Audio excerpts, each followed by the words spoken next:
Hello, ladies. I just want to talk to you for a moment about brokenness. I am so weak, so broken. I haven't gotten on and done a podcast in a while just because I've been dealing with sickness and suffering and brokenness. Lots of physical stuff, dysautonomic type stuff, so blood pressure and anyhow, all sorts of stuff. I'll bore you of all the details, but I feel like the Lord's calling me to rejoice in my suffering and rejoice in my brokenness and in all the ways that I fail and I fall short. And I think often I'm my own worst enemy. Like in the good times, I turn, like when my heart's in a really good place, I embrace the cross and I offer up suffering. I'm not going to waste an ounce of this. I'm going to offer up every bit of suffering to Christ. And I feel united to him and to the cross. There's a great quote by Mother Teresa, and it says, "Pain and suffering have come into your life, but remember, pain, sorrow, suffering are but a kiss of Jesus. A sign that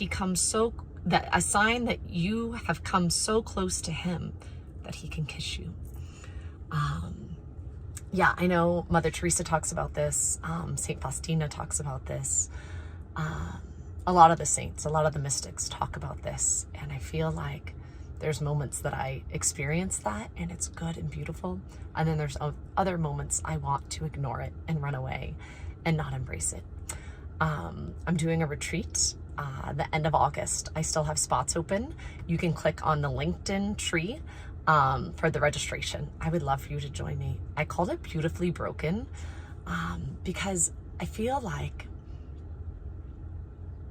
as women, especially, I feel like it's like, Lord, make me well. Give me a new heart. I feel like I prayed this so many times. Like, Lord, make me new and help me to not sin and not stuff up. And I don't want to be the sum of my weakness and failures. I don't want to be all my shortcomings. I don't want to be all my wounds. I want to be your beloved daughter.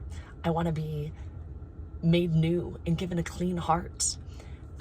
Probably 10 years ago now, I was on retreat and this beautiful old man, Monsignor Ephes, said to me, "Cameron, you think the Lord uses you in spite of your weakness and your shortcomings?" And I was like, "Yeah, praise God. Isn't he so good?" He's like, "No." I was like, "Okay, never mind." I was like, "It is precisely because of them. Because of your weakness, your shortcomings, your failures, every cut, every bruise, every wound on your heart, whether inflicted by you, your mother, or someone else, the Lord's light radiates and shines through them." God is so good. He takes our biggest sins, our biggest shortcomings, the ways that we stuff up, and he inlays it with gold, right? Like the pottery pieces that are broken, and they inlay it with gold. They put it back together, and what they have afterwards is even more beautiful than what they started with. But the wounds are there. Christ's resurrection, Christ rising from the dead, he still had the wounds. And I found in my life, in my journey with suffering and pain, the Lord is teaching me, I don't want you without your brokenness and your weaknesses and your shortcomings. Like, it's precisely in and through those cuts and bruises that I want to radiate and shine and love. I am beautifully broken. In my weakness, Christ is stronger. I surrender to him. I rented a car. I'm in a Tesla. I'm like at a Tesla dealership. And I had not been in a Tesla before, and the first one I was in, I was actually speaking at a women's session in Texas. It was lovely, a women's conference, and God was so good in it. It was so beautiful, and I felt like the Lord just flowed through me, and it was beautiful. I feel like he spoke straight to my heart. but I felt like he was telling me, I don't know if you know this, but Teslas have this autopilot thing. I had never experienced it before, and I used to fight it. Like, I'd put it on, but I trusted me more than I trusted the car. And I felt like the more I surrendered and the more I had to be attentive. I had to look forward. I had to put my hands on the wheels. But the less of a tight grip I had, the more the Lord, or not the Lord, the car, like, knew what it was doing, and it did what it was meant to be. I think sometimes I'm like a little kid in the kitchen. I don't know, those of you who have moms of littles, if they're like, Mom, please let me help you bake. And I feel like often I'm that little kid and I'm making a bigger mess. I'm not really helping. The flour is going all over the place. I'm not doing things correctly, and I'm making a mess, and I'm making it way harder. And I feel like I do that with the Lord. And I'm like, I'm this master chef. And he's like, no, please, my sweet little girl, you're just the little kid in the kitchen. Like, I love you, and I'm happy for you to come alongside me and help in this. But really, it's all me. I don't need you. I don't need you to do it. It's me. Let me radiate and shine through you and do it. And I think that's how it was with the car. Like, the car was designed in such a way that, like, it actually follows the lines even better than I do. It stays like perfectly in between them.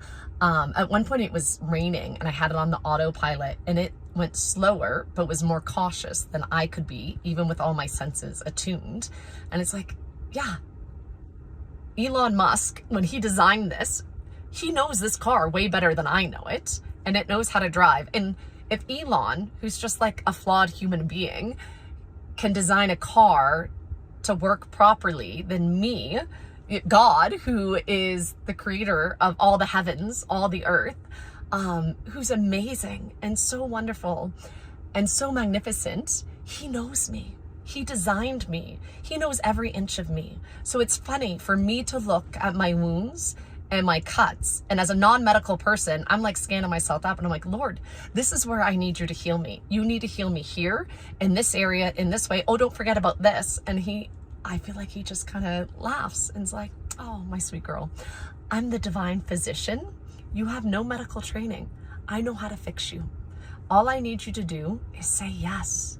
Give me your fiat, be attentive, look forward, just touch the wheel a little bit, and let me do it.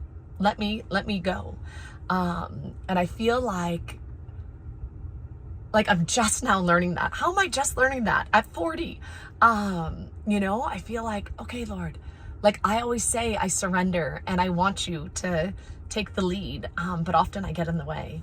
And so this retreat is going to be an amazing, beautiful retreat. Ladies, I would love for you to come. You're all welcome. But I'm inviting some of my friends from all over the world that are beautiful and know and love the Lord. And we're just going to let him work.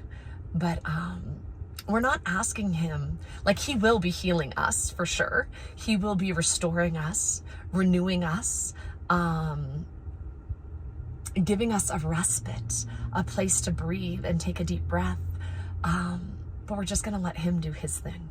There will be adoration, there will be confession. But the beauty of this retreat is not that he gets rid of our shortcomings and our brokenness, but he actually, we let him refine, aspire our hearts. We surrender them to him, and he gives us hearts of flesh, not of stone. Any spots in our hearts that we have hardened, to reopen them to Christ and let him work his miracles. So I would love for you to join me and my friends on this retreat the last weekend in August. It's called Beautifully Broken. And as I said, the Lord is so good, and he is going to radiate and shine through our brokenness, and we're just going to surrender to him. And the resurrection Christ is so beautiful. I feel like maybe we identify as Lazarus, like we're sick, we're hurting, we're wounded, we're broken. Maybe we're dead. Maybe we're Lazarus. Like, maybe we're the paralytic. I felt like the paralytic for a long time. It hurt to walk, to move. And I feel like the Lord healed me of that. And then it's like, I'm still the hemorrhaging woman. Like, I'm still bleeding. I'm still sick. I'm still weak. I'm still relying on Christ. It's like, oh, if I can just touch your garment, Lord, I'll be healed. I'll be made well. Or maybe you're Lazarus. Maybe you reek. You're dead, and you've been dead for 7 days, and it's gross. And the Lord wants to remove the stone. And it's like, Cameron, will you let me? Like, will you trust me? Will you let me raise you out of where you are? But him raising us from the dead is not going to be us pre the fall, right? Yeah, it's beautiful and it's radiant, but it is messy and smelly. Yeah, and I'm praying for you, all you beautiful ladies out there. This is a retreat just for women. If a man's listening, I'm sure the Lord can use this to speak to your heart, but I really have a heart for the women. And I think especially as women, the world tells us we need to be perfect and we need to be like this and that. And it's just not true. And it's not us being perfect, but rather us accepting who we are, letting Christ in, letting him heal the different wounded parts of our hearts, but praying that he gives us a heart of flesh and he rebuilds us in his image and likeness. So ladies, I would love for you to join me for this beautifully broken retreat. You can find the link on the Linktree link up above, or there's a picture where you can scan the QR code to register. It's the last week in August. I'd love for you to join me. I've been praying for all of you and keeping you close on my heart. Please continue to pray for me as well. All right. Bye-bye, ladies.